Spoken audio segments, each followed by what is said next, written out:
Fani Kayode has replied Nigerian journalist Kemi Oluloyo for saying that over her dead body, Biafra will never emerge. Recall that Kemi earlier said that Nnamdi Kanu is dead after she tweeted that Twitter removed her verification badge. In reaction, she said over her dead body, Biafra will never emerge. And Fani Kayode reacts, saying, "My sister, whether it be Biafra, Oduduwa, or anything else, one thing is clear, it is the people of that zone and them alone that have the right to make that decision and determination by conducting a lawful and all-embracing referendum and no one else.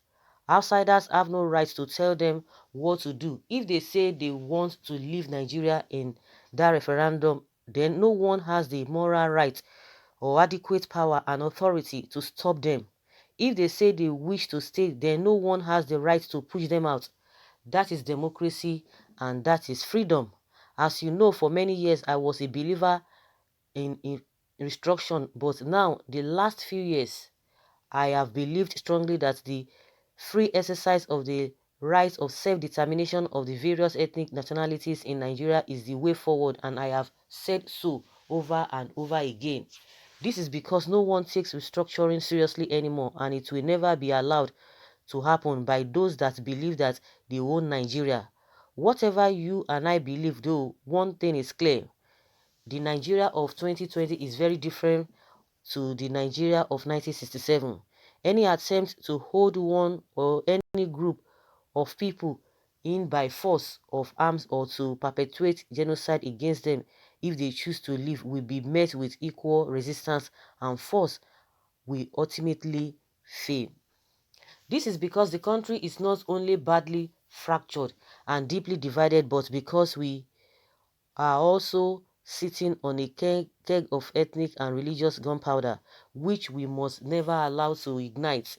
I personally deplore violence and war, and I have never called for it, carved, craved for it, yearned for it, or believed in it because it is pure and unadulterated evil. Yet the truth is that there is no unity in Nigeria today, and the peace that we believe we have is actually the peace of the graveyard. It is an illusion. It is only a very thin and increasingly overstretched thread that holds us together, and we must be very careful not to make provocative and incendiary statements that could ignite a conflict such as the one you have made. To say that a man, woman, or people can only leave the bondage of Nigeria and be free over your dead body is hurtful, and it is quite unnecessary too. Yet, if war must come, let it come, and let us consider it to be the final battle for the liberation of our people and true independence. No price is too high to pay for that. We would rather die on our feet than live on our nails. To fall in love with our chains or to be a perpetual and willing slave to our collective oppressors is a curse and an abomination, and we must resist it. That is not to that is not the legacy that we should establish for our children. We either have a nation of equals or we have no nation at all.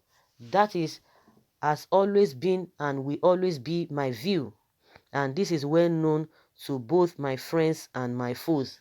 My advice to you, my sister, is to withdraw this over my dead body statement before it is too late, because only God knows tomorrow, and Biafra and or Oduduwa may welcome in our lifetime.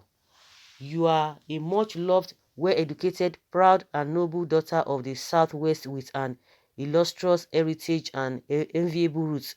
Many may not know that, but I certainly do, because I know the impeccable history of your great and noble family.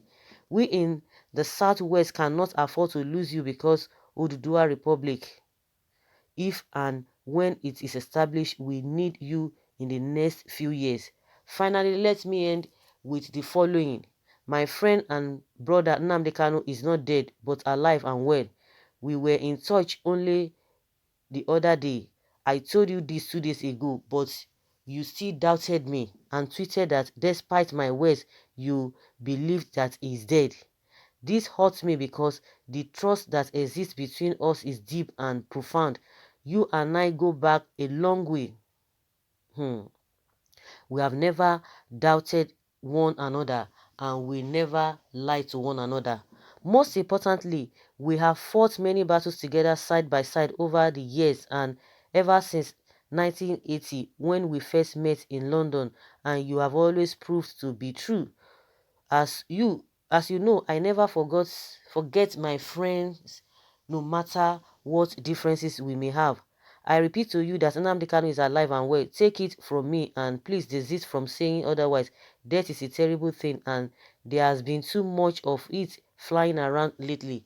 I wish you well, my sister, and please do not get upset with me for writing this open letter to you. If you choose to do so, you know very well that you will have no choice but to forgive me, because you are more of a sister than just a friend. Live long and prosper, my sister, and God be with you. You now and always. You are always in my prayers, and I have nothing but the utmost admiration and respect for you, for your remarkable courage and strength. My love to Papa and my son TJ. Shalom. Femi Fani Kayode. So guys, well, all this information or history that Fani Kayode have said or written, I think he's just trying to be more matured. I don't think there's anybody that needs anybody to tell anybody what Nigeria stands for, what we are passing through. Those who are still smiling and suffering, well, they can continue with that. But I just think that he's trying to be mature because of the relationship he has with Kemi. They've been so close, they've been friends and all of that. And even Kemi came out one time after she was talking about whether Nnamdi Kanu was dead or not, that he did an investigation, and he called Femi Kayode and all of that, that whether the man is alive. But that is by the wayside. Anybody can believe what they want to believe. But in my opinion is that I don't know how she got to get herself entangled in all of this data badge or whatever was removed from Twitter. But one thing that is certain is that any name that you want to call Biafra people, it does not hold water, because we all are in this together. We as Nigerians, we are in this suffering together. We are in this struggle together. Whether you belong to Biafra, you don't belong to Biafra, the problems are there for us to tackle with. So nobody needs to be cajoled or to be pampered or to be reminded. Everybody knows what is happening in Nigeria. So like Fani Kayode said, you cannot tell people to go, you cannot tell people to stay. It's their choice. So this idea of saying, everyone's dead body is neither here, to me, is neither here nor there. So everybody should just get that. Whether you belong to Nigeria, you know the suffering, enough suffering that we are going through. Whether you belong to Biafra, they want to liberate themselves from it. So whatever Biafra is standing for is a known fact, and that is the truth to everybody. That is reality. What they stand for is reality. Like I always say, maybe some people do not have people who are going to channel their cause, or who is going to stand as a leader to lead them to say, oh yes, I will stand for us to be out of this place. Some people do not have it, so they are just floating. So I don't think Kemi needs to be tutored or to be reminded of all of these things. That is just my opinion. Fani Kayode is just trying to be nice, to be more matured, and make sure that peace reigns, and that's it. Let's hear what people are saying concerning what Fani Kayode has told Kemi Oluloyo. Advice: we would rather die on our feet than live on our knees. It touches me deeply. They are men. What is the problem of Kemi with the destiny of other tribe, that she wants to die before her day because as God liveth, Biafra is established? Oh, FFK, we the family of IPOP, we continue to love you. We will never forget your love for IPOP family. Long live FFK. As for that your sister, she should be ready to die because she have crossed the line of death for saying over her dead body. That means she has already decided to die. Just wait and see. God will never answer her. Someone who knows this Auntie Kemi should tell her she should learn from the hands. Yeah, Shiwore, they have barrels of guns. We have barrels of prayers. You can't win it my dear, hear the words of your brother FFK. He loves you. And Igbo adage says, he that fetch firewood infested with ants, invite lizards to feast. If you want to dance Surugede dance, you remember it's the dance of the spirit. God bless her. Biafra. Fani Kayode, you will live long to see Oduduwa and Biafra free in Jesus' name. And I pray to you today that no weapon formed against you shall prosper. Is FFK actually replying Kemi? What a waste of words. Kemi did not say Biafra shall not come. She only said that it will be over a dead body. The body is her own, and many people who are more important and responsible have committed suicide in the past. So if she ought to commit suicide before the coming of Biafra, will it be something that has never happened before?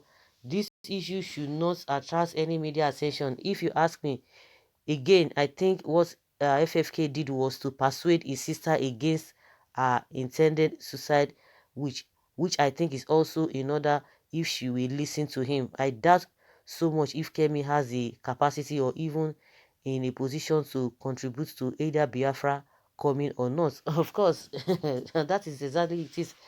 I mean that last statement. Does she have any whatever to contribute, which is she does not have the capacity to contribute or not to contribute to Biafra. Kemi is an attention seeker since our last boy. I don't want to go through that message. FFK, do you know why God created all? Well, it's because of what exactly you are doing now. Ever since I know that you are the voice of voiceless and the strength of the poor, God will keep you and your family because you are already blessed. So guys, let us hear your opinion. Some people think that Vanessa Ede wouldn't have even replied her in the first place. And some people believe that, oh, yes, if she's going to listen, good and fine. And like somebody said, I don't think whether she has a capacity, whether to contribute or not to contribute to the struggle of Biafra, or she has a strong whatever, whether because of her badge or whatever was removed from Twitter. Maybe that's why she's pained. So guys, let's hear your opinion. Leave your comment below and let's have your take.